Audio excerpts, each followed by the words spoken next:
I want to take a moment and I want to welcome you to season 1 of our new podcast that we are calling This Is How We Roll. This season is going to be about sowing a seed. And so over the next few weeks, you're going to be able to tune in and we'll be talking to different people and what that means to them. And just coming out of this series that we just finished, which was Legacy Stones, we really feel like part of leaving a legacy is being generous and sowing good seed.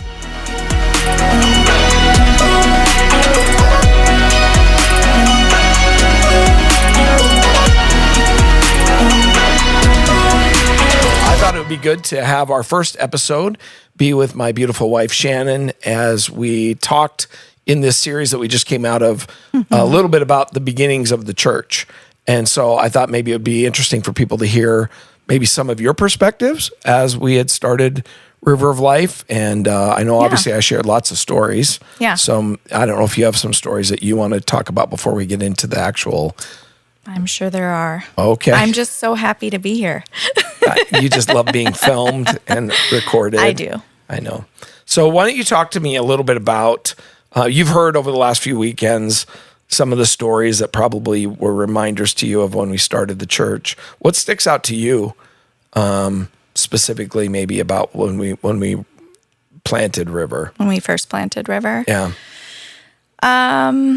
I think some of the things that stuck out to me was how much we wanted it to be about community and reaching out and finding the people that were hurting and felt lost and didn't feel included or a part of a church family and didn't really understand what that looked like. And I think our goal was to show the hands and feet of Jesus through our actions and loving them where they're at. And so I think we had just been in church for so long and we kind of got into the church like rhythm. But I think in what we wanted to do with River was to actually meet needs and care about people individually. And that would be the reflection on Jesus for them that would make them go, okay, what is this Jesus thing? Why are you different, or why are you meeting these like needs that I have, and why are you acting like you really care about me? Like this doesn't seem like a normal church. Yeah.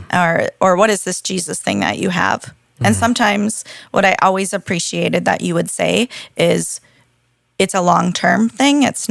We're not trying to get a short payoff and flip on them. And now all of a sudden it's like, you have to do these things. It was like, no, we really do care. Yeah. Jesus cares about you. And we see that. Yeah. And so sometimes, somebody would come back to us 10 years later and they were like, you were the one that helped me 10 years ago. Yeah. And then that's when we realized like that was a long-term goal. Like, we wanted it to be real. So I think we can get to a place sometimes in the church culture where if we're going to spend a lot of effort and energy in an outreach of some sort, that we almost treat it like a timeshare presentation. Yeah. Like, hey, you want these free tickets to Disneyland or whatever, but you got to come and listen to our spiel first. Yeah. And that's, we set out specifically to say we're going to pour out for people. Yeah. In the hopes that, and again, we've seen that. We saw that with the gal who we helped build a ramp for, and 10 years later, she darkened the doors of the church and has since moved and still stays in contact with us, and is living for Christ and all of that. But it wasn't the weekend that we built the ramp for her that she showed up at church. It was literally 10 years later that she showed up. And I think that was the majority of the people that we were investing in and seeing. They had a physical need that we could see and we could do something with. Yeah. So knocking on the door with lawnmowers, like, hey, could we mow your lawn? No strings attached. We're just new here, and we're trying to reach the community and see what things we could do to just be helpful. Yeah. And some people were like, what are you doing? What do you really want? What's the catch? Yeah, what's the catch? Do I have to pay you? I have to come to church? Or now you're going to kind of like sit and witness. And that's okay for some of those people. But our goal was, we're going to show you Jesus first. Yeah. And we're going to build trust. And then when you see what we have to offer and you see that that's something that you're missing, we're still there. Yeah. And I think that's been different than the other churches we've been involved in. It was like, preach Jesus, you have to do this, you have to do that.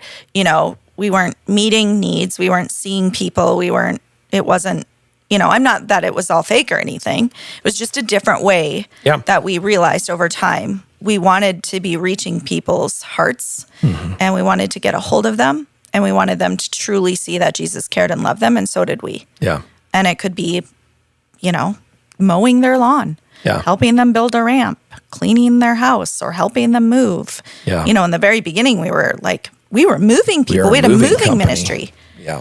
I mean, that was horrible. It was horrible. Every time I would go on that ministry, it was like, hey, they're on the 3rd floor, no elevator. Oh. And they have a fish tank and a piano. Yeah. It's like, oh, perfect. And some of those you'd have to start amazing. like going, Jesus, I am serving you because I do not want to do this right now. Most of them. So talk to me. We planted the church. We had 2 young kids. Yeah. Obviously, as you're with your hat of pastor's wife, that's kind of the way you were just talking. As mom, how was that? So Logan was 6 just before he turned 7, and Hunter was 10. And we had already transitioned them out of a church that we were youth pastors at for 2 years. And we had transitioned to a different church. Yeah, for 2 years we weren't at that church, yes. So they had already been pulled out of everything that they had known. Yeah. And then we were going to a church where they had friends. And then it felt like, oh gosh, now we're going to pull them into a whole different environment. Yeah. And now we're going to be really busy because they would just serve with us. And it was important that, that they were a part of serving and that they were helping along the way. It wasn't just like, I got a sitter and then I went and did stuff. It was like, no, they came along with, they served with us, or I found a ministry to serve with them or do. So there was that part I feel like they transitioned really well because we also had other people that were coming that had kids. And so I think that just became their second home. Mm-hmm. Like they wanted to go there to play with their friends and hang out. Yeah. So it became a fun environment too, not just, like sit down and study the word. It was like you get to go, you get to participate, but you also get to have fun. Yeah. And so I think that ended up being a healthy transition for them. Yeah. And it worked out well for us. Yeah, I know that was a worry for you when we first were making the move because as a mom, you're obviously always paying attention to how is this going to affect our children. Yeah. And well, when we left youth ministry, it was so hard to pull them out of everything they know and all of their friends because in that environment, you had to actually leave the church. You couldn't stay in the church. Yeah. So it felt hard you couldn't really explain that to your kids because they don't understand that. Yeah, why we can't just still keep going to the church that yeah, we used to like work if they're at. our family and they love us, why wouldn't we? Yeah. Like that, there's just no. So you just pray that you're doing the right thing. Mm-hmm. And then you and I made that decision like, oh, well, let's go look at all these other churches and see if there's something that we feel like is a good fit for our family and see what the kids think. And the very first church we went to, the kids knew friends and they loved the kids program. Yeah. And as soon as they came out, you and I were like, if they're happy, we can worship God anywhere. Yeah. Like we would rather that they're comfortable and they're happy in that environment. And we'll just, let the Lord bring some healing and rest and, Yeah. And then let this whole Exit 107 thing transform during that time. Yeah, which at that point we didn't know anything about. No. I'd felt that call before we left the church that we were serving at, but I thought we were done with it. I thought I was done with ministry. You thought I was done with ministry. Yeah, and I think we felt like we were totally done. Yeah. And I definitely felt like that. You were building your business. I was building my real estate business. The kids were getting planted in this new church and we were just serving, but yet taking time. Yeah. And so it just really felt like, okay, this is great. We're just in this new season. And and God did bring us to that place where, he was building us through these ministries or through your new business and stuff. There was things that we had to learn and walk through. Yep, for sure. In that time. That was really important. So and for me, I think I've always felt like my idea of what a perfect pastor's wife is. She has a good singing voice. She can play the piano. Like she's just all put together. And I just don't feel like I've ever been that. So I think that was the narrative I was. You're pretty put together. I'm a lot older now. Yeah. But I was in my 20s, late 20s, early 30s when we planted the church. Yeah. So, you're young and you're doing, you're new in ministry. I wasn't raised in church, in the ministry. Yeah. I was raised in church, but I wasn't raised in ministry. So for me, I was like, oh, I'm not if you're going to think you need to be a pastor, like I'm not called to do that, Yeah. So I had a lot of reservations and some insecurities there, but I'm over it now. But sometimes I'm sure they creep up. But so with that, I guess as we're talking, this season is going to be of this podcast is going to be about sowing a seed, which is letting something go, giving of yourself, and some of that's going to be through finances. We're going to talk about. And some of that is time, and obviously just your energy and all of that. But essentially, just so that we kind of lay the foundation for this season of this podcast, it is, and I mentioned this at church this last weekend, that we had, I'm trying to even remember when it was. It was back in January, I think, is when we had taken and, I guess let's even go back a little further than that. We, as a board, had made a decision. We had this money sitting in a money market account that we were going to use for when we needed a building or whatever. And it was sitting, and it was basically pretty stagnant. It was either a little bit less than what we had put in or just a little bit more, and just kind of vacillating between the two. And as a board, Bob Southers just basically had said, I feel like this is hurting us because we are holding when we've always been a church that released. And so we said, we're going to take a month and we're going to pray about it. And then we came back and we made the decision that we gave a big amount to Teen Challenge, big amount to Coastal Church in Florida, because they're both in building programs, set some aside for Malawi to be able to build. And then we took $10,000 and we said, let's divvy it amongst the people and let them go and sow the seed. So when you first heard that we were doing that, talk about that for a minute. Well, my personality is I'm a processor, one. So and I wasn't a part of the decision making too. So it was also like, hey, guess what?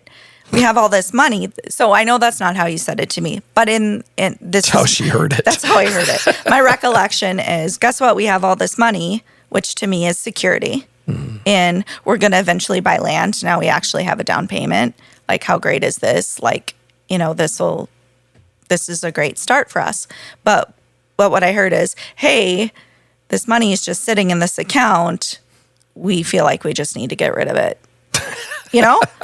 And I'm literally like, there goes our security. There goes us being able to buy land and have a down payment and all these things, because our church tended in the past to, we're meeting the needs of homeless and hurting, and they don't have the finances. It took 8 years for us to actually take a paycheck, we just had done things really slowly. And so for me, the security of having something in the bank, so when the time did come, that it wasn't such a burden on the members in the church, that I just felt like, are you nuts? Really? You're not going to just... And then I really thought, oh, okay, they're not real. They don't want to go forward and buy land. They don't... that's where my head was going in the immediate process. Yeah. I didn't have the best response. I wasn't that, praise Jesus, that's so wonderful. I didn't have that. I might have had it the next day, but... Or a couple of days later. But I did not respond in like super supportive. Yeah. Which is hard on you. Yeah. Because. And this is like marriage therapy. I'm really enjoying this. We need it's to hard do more on you because we need to do more you're podcasts. not a processor, and you waiting for a processor to take time. That you struggle. You just want my immediate to be like your Excited. biggest cheerleader. I want you to be and excited. I'm so happy for you. Yeah. So I think that was hard on you because I was like just not having it. Yeah. So, but we gave that money away, which was cool. And then we put money in envelopes, and we just told people at church that weekend, go back in an envelope. I think it was everywhere between $25 and $50, somewhere in there. Just said, go and plant it somewhere, give it to someone, find a need, fill it, then tell us about it, right? And so I went back and got an envelope, $50 in there, and I put it in my coat pocket, and I thought, well, I'll just watch for a need. And honestly, just nothing, didn't really feel anything. In fact, I went to Florida to go preach at the 20th anniversary of Coastal, the church that we'd given some money to, and thought, well, I'll bring it with me because maybe there's a need there that I need to give it to. And I just didn't feel anything. Mm-hmm. And so we ended up going to Spokane for Shannon. Shannon's been having some surgery stuff go on. And so we were over there for one of her appointments. And on our way, we got there a little early. And so we were like, hey, let's find a coffee shop or a Starbucks or something to go get a drink since we got a little extra time. Well, we kept putting Starbucks into the navigator, and it pointed us to a Safeway grocery store that had a Starbucks in it. But by then it was like, now it's too late. Either we go to this one or we're not going. So we went and sat in a grocery store. And you want to talk a little bit about that then? So I saw this guy sitting in the corner. So there's like a Starbucks, and then we were getting drinks or doing something that we had to go through the checkout part of the grocery part. And I saw him sitting there, and he was kind of leaned over eating a rotisserie chicken. And I don't know why, I kept kind of looking at him thinking it was kind of different what he was doing, just kind of sitting there watching people and eating. And obviously the Lord just put him on my heart, but I kept just feeling like there's something with this guy. I don't know what's with this guy or whatever. And then we got our drinks and we went and sat on the opposite side. So he was over here and we were sitting over here.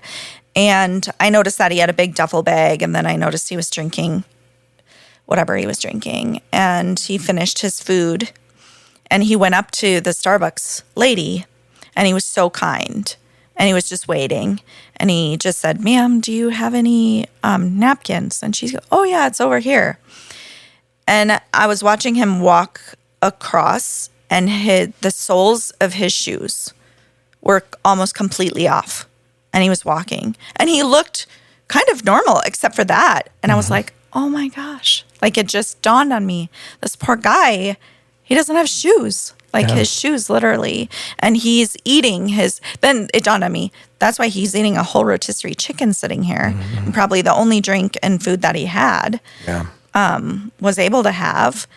And he was just so sweet. Mm-hmm. And I just remember thinking, oh my gosh, we need to get him some shoes. Like, do they have shoes in an Albertsons? Yeah. Like, that's what I was thinking. Like, I just wanted to get him shoes. And then, so I started talking to you about it. Yeah. And then you mentioned that you still had your money left. And then we were like, okay, let's go see what we can do. Because then he was kind of almost like cleaning himself with the napkins, right? Yeah. So he went back and he was like sitting down. So then we went and got like a DSW. Yeah. It's a shoe store in Spokane. They had a gift card there. So and we got the one that there was one within a walking distance. So he could go and use it. And then we were kind of worried that he was going to leave. Yeah. And I know you and I were just standing and we were like figuring out how are we going to talk to, how are we going to approach him? Like, hey, we saw your terrible shoes, right? Like, how do you say that to somebody without it kind of coming across being judgmental? Yeah. But I was just like, okay, Lord, obviously you brought him here. Obviously you want us to approach him. Yeah. And to talk to him. So we went over and we just sat down with him. And I don't really remember. So we might remember. sat down and I said, hey man, we got actually we hadn't even sat down yet. I was just gonna give him the gift card and tell him, that God loves him. Well, you then pulled up a chair and sat there. Oh yeah. And so then I was like, oh, okay, we're gonna sit and we're gonna talk to him. So we sat down and he started to talk about, well, first of all, he got emotional when we told him that we got him this gift card so he could get shoes. But then he started to talk about that he's been struggling with alcoholism. Yeah. And that his kids are in and out of being in his life just because they get so frustrated with him. And then he kept asking us, are you angels? Are you real? Right. Are you angels? Yeah. And I think it was important to sit and to look at him and take the time for him to be seen. Yeah. Because I think he was a vet as well. I think he was a vet. And I'll be honest with you, at that point, Shannon's appointment was coming up. I mean, we were going to have to leave like in the next 5 or 10 minutes. And so my mind was kind of going in that direction, but you were so good at just sitting and listening and letting him talk. And he was sharing a lot of his story. And then I just all of a sudden was like, hey man, have you ever heard of Adult and Teen Challenge? And, he was like, no, what's that? And so we began to explain to him what Adult and Teen Challenge does. Mm-hmm. And so while you were talking to him, I pulled up on my phone the phone number for Adult and Teen Challenge, because there is one in Spokane for men. And so now as we were talking, he's like, yeah, I would totally go to that. Yeah. And so I said, well, it's a year-long program. It's discipleship, but it's also whatever. And he just kept seeming more and more interested in it. Well, and I think I said at one point, I'm like, our biggest thing here is to let you know that Jesus loves you. Yeah. And that he sees you. Yeah. And that's what we're doing here. Yeah. Because we had no reason to come here. Yeah. We weren't planning on it. This was like, we actually had to for something. Yeah. And you were there and we just knew we had to tell you that he cares about you. Yeah. And we prayed with him. Yeah, we prayed with him, and then as he said, I said, well, if we were able to call and get you, you could call and register. Well, I didn't know how long that was going to take, and now we were down to where we had to leave within like 2 minutes. So I'm like, well, this is not going to be good, because he didn't have a phone. So I said, hey man, here's the phone number. Yeah, I don't have a phone. So I walked up to the help desk it's at Safeway, not Albertsons, but at Safeway. Yeah, and they. I said, hey, do you guys have a courtesy phone or something that this guy could use? And I explained real briefly what the situation was. And the lady comes out from behind the counter and she goes, who is it? And I pointed, I said, this is this guy. And I told her his name. Yeah. And so she pulled out her cell phone and she goes, well, we can call right now. And so she said, as we were getting ready to leave, we told him, that we'll be praying for him and whatever. But then she sat down next to him, pulled out her phone, dialed Adult and Teen Challenge. And we don't know to this day what happened. But this is one of those exact moments where I think it's that moment of like, maybe in 10 years, he'll find us or have a testimony that at one point when he was homeless and addicted, Jesus saw him. Yeah. And brought him a couple who gave him hope, who helped get him shoes, who helped get him to Teen Challenge and reunited with his kids and gave him some sort of hope. Yeah. That, he'll be clean at one point and maybe down the road we'll hear of that. Maybe we won't. Maybe we'll hear of it in heaven. Yeah. But I know, like, God gave us that moment. Yeah. And so walking away is really hard because you want the end result. Yeah, for sure. Like you want to know and you want to have this big thing right then. And I think that could be a downfall to some pastoral leaderships, because unless they have this big reveal right then, you're like, I'm out. Yeah. And for us, it's like we have a long game. Yeah. Like Jesus cares, but Jesus has cared for the last 10 and he will care for the next 10. Yeah. And we have to do what he's asking us to do in the meantime. Yeah, that's really good. Well, that's kind of the hope, is that over these next few weeks of this season of the podcast that we'll be able to hear just some of the stories that I've already heard of people having to step out in generosity in ways that they maybe wouldn't have even thought to do, except for they had that little envelope with just a little, and a lot of people added to the money that we gave. Yeah. But it just was kind of a thing that we hope sparked something where people can see that, hey, even, it was $50. It wasn't like we gave hundreds and hundreds of dollars. It was literally not that much money. But if that even sparked a moment of him feeling seen and cared about, or even better yet, a moment of a door opening for him to get into treatment and discipleship, and you just never know what. I heard a story not that long ago about an usher at a tent revival, like way back in North Carolina a long time ago, and these two teenage boys came in and they wanted to sit, and there weren't any seats, so they started to leave, and this usher chases them down, and he says, I'll find you seats. And so he does. He finds two places for them to sit. And they sat, and both of them accepted Christ at that revival meeting. Well, one of those was Billy Graham. Wow. And so, like, just that moment of starting to understand, like, we have opportunities all around us, and we don't know. Like, that usher probably never knew that he actually made a way that Billy Graham would accept Christ. And so I guess the hope is, and I appreciate you being part of this with me today. You're welcome. But I think the hope is that we'll be able to hear more and more stories of how little things can make a big impact, and hopefully get to a place where we, again, begin to live our lives with legacy in mind, and understanding that the things that the world says are so important usually are so fleeting. But when we trust God with our time, effort, and resources, we can have a ripple effect that will potentially last through eternity. Yeah, very well said. Well said. Thank you. I like it. Well, this has been good. This is episode 1 of this season, so we hope that you will join us for the rest of the season. We've got some stories that we would love for you to hear, and make sure that you like the podcast.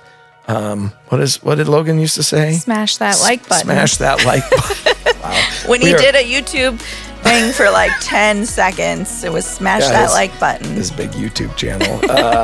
I think I'm too old to say smash that like button. Yes. So anyhow, but we hope that you've enjoyed this, and that you'll continue to tune in as we continue to bring this to you. Thanks for joining us.